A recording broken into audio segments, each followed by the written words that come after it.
Ready? Yeah. Okay. I have three other things. The first one is really not much, but this is at the request of Councilman Wolf. He came to the office the other day and expressed an interest or concern that he thought, and I've got three different things in this packet for you, so if you just pass one down, that if there was a job description made for town council and the mayor and given out, it would make things easier for him to understand. So really the only way to do a job description for town council or the mayor is to go to the town charter. And it's very clearly outlined in the town charter. And so what I did, I copied the section of the town charter on the council and the mayor and the town manager's responsibilities, and I just highlighted those highlights for you. And that is in response to his request for a job description. So I think most of you have read the town charter, you know what's in the town charter, and this is a duplication of effort, but since he asked for it, I went ahead and did it. The second thing in your folder is,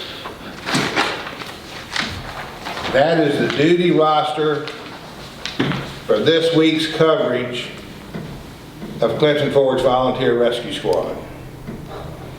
This past Sunday they had a driver during the day. Sunday night they had a driver and an EMT, but they only had one person. Monday during the day, driver and EMT, one person. Monday night, no coverage. Tuesday, which was today, they had a driver from 8:30 to 2:30, and they have a driver on duty tonight. No care provider. Wednesday, day shift, night shift, no provider at all. Thursday, day and night, they have Donna Hughes, which is driver and EMT, but again, she's one person. Friday night, they have a driver. Friday during the day, they have no driver, no coverage. And the time has come for the town of Clinton Forge to put an ambulance crew in the firehouse. We've talked about this before, and it's been kicked back and forth, and I'll just say this. The Volunteer Rescue Squad has come to me and asked for town help. They have asked for us to put an ambulance on duty with a paid staff. So we're in the process of writing up operations manuals and job descriptions, coming up with job pay grades, pay scales, laying the groundwork to put a paid crew in the firehouse. This is going to be coming before council once we have it all lined up for a vote. It's not going to be an inexpensive endeavor for the town. It's going to cost several $100,000 to bring this together. We have gone up and met with the folks in Covington who have done this and been very successful with it. And we've talked with them about how they handle their staffing, their equipment, and their billing. A lot of people in town don't realize that the Volunteer Rescue Squad is now doing soft billing to your insurance company. And what that means is, if they treat you or transport you, they bill your insurance company.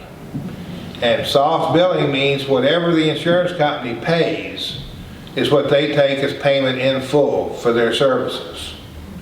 So it doesn't cost our citizens anything out of their pocket other than their insurance premiums. That's what we're going to have to do to recoup the cost of setting this up and make it an operational entity of the town. There's some things that are going to have to happen. You know, we're going to have to modify some of the space at the firehouse to house the ambulance. We're going to have to modify some of the space at the firehouse to house their equipment. Really still very early in the planning stages on this.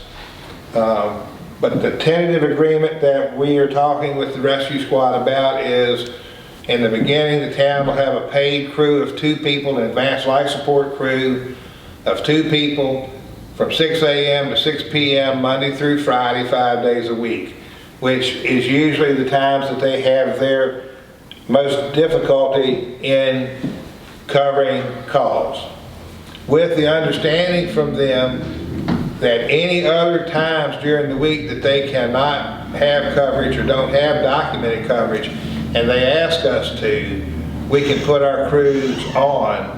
Or just like this week, for example, tomorrow, our crew would be on from 6 to 6.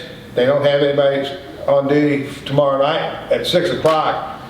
If they notify us, we could make arrangements to put our crew on and cover that time frame, so that there is no lack in coverage. We're in a situation right now, and I don't know if a lot of folks realize this, but the town's already providing 50% of the EMS coverage in the town, because our first responders, who are actually our fire operators, we have 3 paid fire operators, and their initial and principal job description is to get the piece of fire equipment to the scene, operate that equipment as support personnel for the firefighters fighting the fire. That's their primary responsibility. A few years ago, when the town was having trouble, or rescue squad was having trouble getting their call volume met, the town initiated the first responder program, where the fire department would use their paid personnel to respond, to have a care provider on scene until the rescue squad could get there to take the patient care and transport. Well, our first responders staying on scene sometimes 45 minutes to an hour before they get a transport unit. That's not fair to the citizens, not right to anybody. And it's also not fair to the town, because we're either providing our paid firefighter to drive the ambulance or do the patient care, or our police officer to come off duty on his regular route or beat and drive the ambulance to the hospital. Iron Gate Rescue Squad has picked up some of the responses, but they're struggling with members now too to meet their call volume. I know for a fact that there's been a couple of calls in recent weeks, chest pain calls, that they never got a crew out, that the family wound up having to transport to the hospital on their own. One of them is an employee of the town's father. So that's factual information. That is, we know that's happening. The rescue squad themselves have identified the problem. They have asked us for help. We really, from an ethical standpoint and an obligation standpoint to the citizens, have to step up, I think, and help provide this coverage. The purpose of the discussion tonight is to make you aware of what's going on, keep you apprised of the situation, let you know that the initial process has started. We will be coming to you for approval of job positions and creations of job positions, pay scales, pay rates, and increasing the workforce of the town by ever how many they need to man an ambulance 5 days a week with an advanced life support crew. We know what the other localities are paying on a pay scale, and the other side of that is these will be part-time jobs only. There will be not a benefit package tied to this, so it's just going to be their annual salary rate, because they will be part-time employees. Jeff, you had a question? I got a few questions. First off, so when we start this starting off, we're going to use their squad? That has still not been completely decided. Okay. That request has been made, And the rescue squad is currently evaluating their insurance coverage and liability coverages on that to see if that in fact can happen. There are some other options to get an ambulance in the facility sooner. I mean, we're looking at, if you ordered it today, you're looking at a minimum of 120 days out, maybe 6 months out, before you can get an ambulance fully stocked. And you know, you're looking at somewhere around $300,000 to stock an ambulance and buy the ambulance, stock it, and put it on the road. We have to get our permitting, we have to get our inspections, and we have to get our certifications. You said you had some more? So, yeah, another one is, you said 50% of these are emergency responses as answering right now. While our guys is on a rescue squad call, who's manning the fire department? Is there a Volunteers. volunteer? Volunteers. Okay. Okay, so this list here is the paid staff, This is their staff, the paid the staff. rescue Now, squad. this is the volunteer rescue squad. That's the rescue Okay, squad. He okay, asked you're me. talking about, He okay. asked me who was manning the firehouse when Okay. our paid staff was out on rescue calls, and it's the volunteer firefighters. Okay, And the last one is, who will head it up? Would it be their squad or us? No, this will be a town-owned, town-operated department, just like Public Works and the fire department, the police department, and everybody else. This will be another branch of the town. Another The department. hierarchy, we're still trying to sort through all that and how that's going to work. We're working really closely.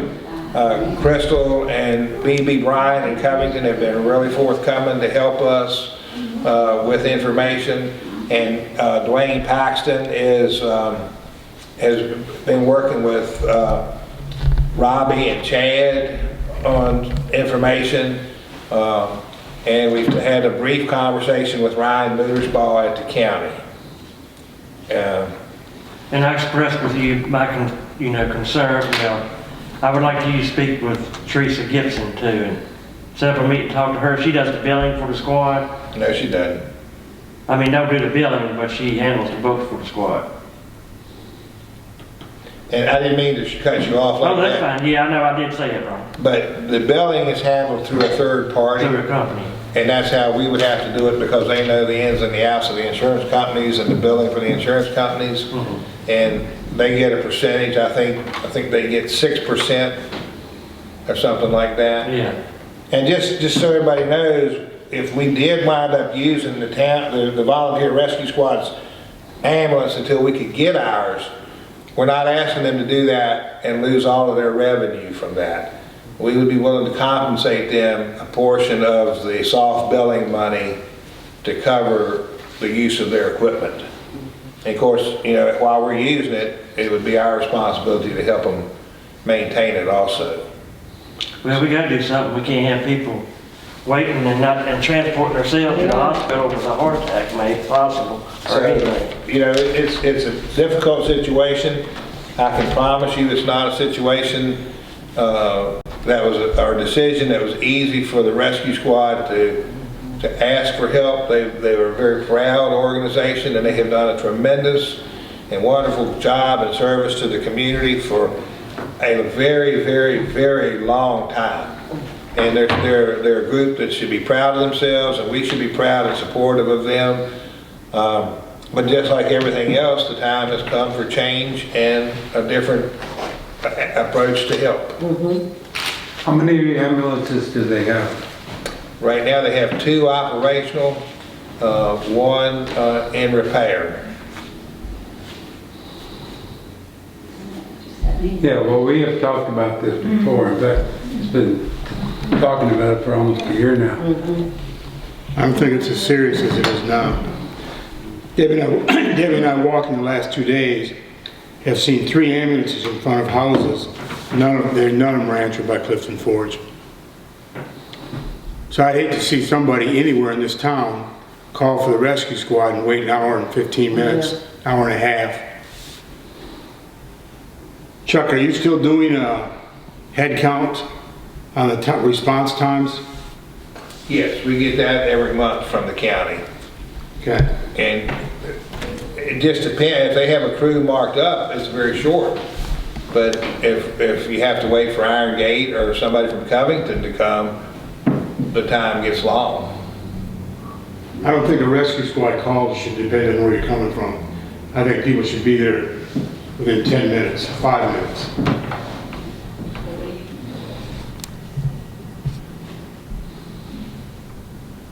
So what are we going to do between now and the time we make a decision? Are we going to cover these vacant spots by them?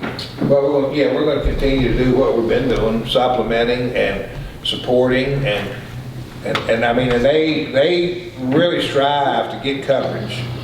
They call their members every morning. They send texts every morning trying to ask somebody to step up. So, It's my understanding that probably 5 or 6 of the main calls are gone, right?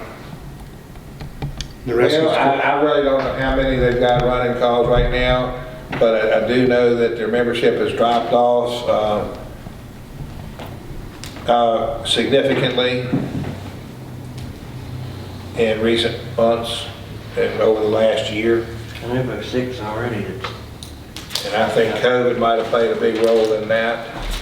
The other thing that's taken its toll is it's a volunteer agency, and the level of, or the amount of time you have to commit to the training and the certification process, it's hard for people to commit that much time anymore. So we're working on it. Hopefully we'll be able to present something to you at the January council meeting for an initial review. It's just not a slow process. It's not something that can happen overnight. I'm working on it, Leanna's working on it from the financial side of things. Our EMS folks are all working on it. So, everybody's working on it, and the rescue squad is working on it, trying to work out, an agreement and a plan with us too. So. Are all 3 paid EMS? I mean, are they? What? Are they? The firefighters? Yeah. Oh yeah, all 3 of them are at least EMTs. I think 2 of them are intermediates, which is a step up from an EMT. And quite honestly, a lot of times they're doing the patient care, and the driver from the rescue squad is driving or transporting. And we're providing the patient care provider, or the attendant in charge, if you will, to take care of the patients. So we're supplementing them the best we can, but that's one person, and it's hard to do that. So, any other questions? I'll be happy to try to answer. Thank you for what you're doing for that. Well, yeah, and the main thing is, I want everybody to understand, and I want the rescue squad to understand, we're not trying to take anything away from them. We want to help them. We want to help them actually survive and still be the Clifton Forge Volunteer Rescue Squad. But we also know the need, and they know the need is there, that we have to do something to supplement that. I think they seen that when they came to you for help. Any questions or anything? I'm going to make a statement, hindsight. Shouldn't we have done something sooner? Should have. But if you'll remember when we talked about it, everybody was assured that the volunteers were doing a good job. They were covering their calls. They did bolster up quite a bit. They did do a good job. I think this maybe kind of slipped up on them a little bit quicker than they anticipated happening. Well, I went down to the rescue squad shortly after they got the new building. I went in there and I asked them, do you have enough people to do the job? I've heard complaints that there's response time, and they denied it. Yeah, one time they picked it up real good. They were, like I said, it slacked down some when Darlene was here and we talked about it, and she talked to them about it. Then they picked up real good, whatever, for a long time. Now it's slacking back, and I think the reason is a lot of them, they've had 5 or 6 that, really got sick and are older. I know 2 got COVID or whatever and still in pretty rough shape. And some of them has just moved on, out of the area. So I know they've lost 5 or 6 volunteers easily. I think the wheel was there, just wasn't the way. And the other thing, that I have emphasized with my discussion with them, once the town takes the steps to put this in place, this is a permanent fixture.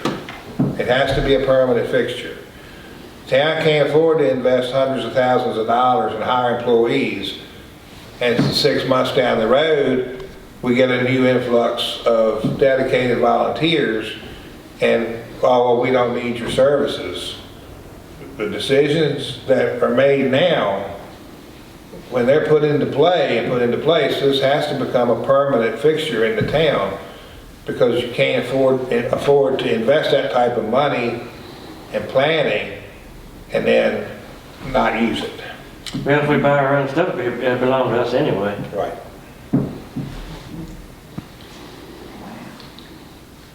Anybody? No, thank you. No, Any concerns? Do y'all have any concerns about it? I just have a question. Is this what Covington is doing? Yeah. Okay, Has been for several years. okay. And we really hope to kind of model this program after theirs. They're a little bit of a different situation up there though, because City of Covington owns both the fire department and rescue squad and all of the equipment. Okay, That we only own the fire department. So the rescue squad in Clifton Forge is a completely separate Right. corporation and has been for quite some time.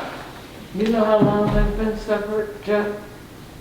Ever since I can I remember. think I heard somewhere like 1954. Wow. It's been a long time. Now, how are you gonna get part-time people to cover a 12-hour shift 5 days a week? They're knocking the doors down. Really? They're Would it be 2 people working 12 hours? 2 people working 12-hour shifts. And what they do, they work their schedule so that they might work in Covington today, then they'll work in Clifton Forge tomorrow, and then they might be back in Covington on Thursday, or they might be, I don't know, Lexington or somewhere on Friday. They work their shifts so that they're working full time, Somewhere. but they're working at different spots, different So places. are you gonna need to hire more than 2 people? Oh, we're Yeah. probably looking at about 20 people. 20? Wow. 20 people, because you have to have 2 on, rotating off, time off, compensate for sick leave, vacation time when they go away with their family. So you have an adequate rotation. I think the number is, I think Covington's number was like 26 that they had. And they didn't have a problem getting it neither, did it? No. Will any of these funds, grant funds, be able to cover that? I know they said. Yes. Okay, because I know they That's- told us that, I think it was the infrastructure, you can write it in a way that you can use it for public They safety. consider public safety part of the infrastructure. Okay. And the ARPA money will pay for the ambulance and the equipment on the That's ambulance. good. That's a good thing. We can't cover salaries with it. Right. But you But- can cover the equipment. And eventually, once it gets started and you start with the soft billing, every locality that I've talked to about this, the insurance payments will catch up after you get started. And it'll pay for the services, it'll pay the salaries, it'll pay the expenses, and fund other things as far as emergency services are concerned. Don't the hospital help the volunteer squad some too with what they need? They exchange materials, Materials and stuff. supplies, they exchange supplies. Would they do us that? Oh, way? yeah. Okay. Good. And they also, that's where they get all their drug boxes and things. But, the $300,000 price tag is a fully stocked, Clifton Forge painted logos, everything, ready to be inspected, and once it's inspected and certified, ready to roll out the door. Everything's installed on it, ready to go. So. Any other questions? No, but until we get it set up, I'm still concerned about the time people call and the service they get. Yeah. We need to be, but at the same time, we're working toward coming up with an interim solution too. You know, I would say we could probably have something in place within 90 days from now. And, you know, we'll continue to work with the volunteers and try to supplement them. Iron Gate's still picking up some calls. So and I'm sure that some of the volunteers are gonna, you know, kind of bolster up when they realize that how serious we're talking about doing this. But I think it's gonna be fine. I think we'll be all right with it. How soon will the interim be in place? The interim fix? Again, I'd like to have something to present to y'all at the January meeting.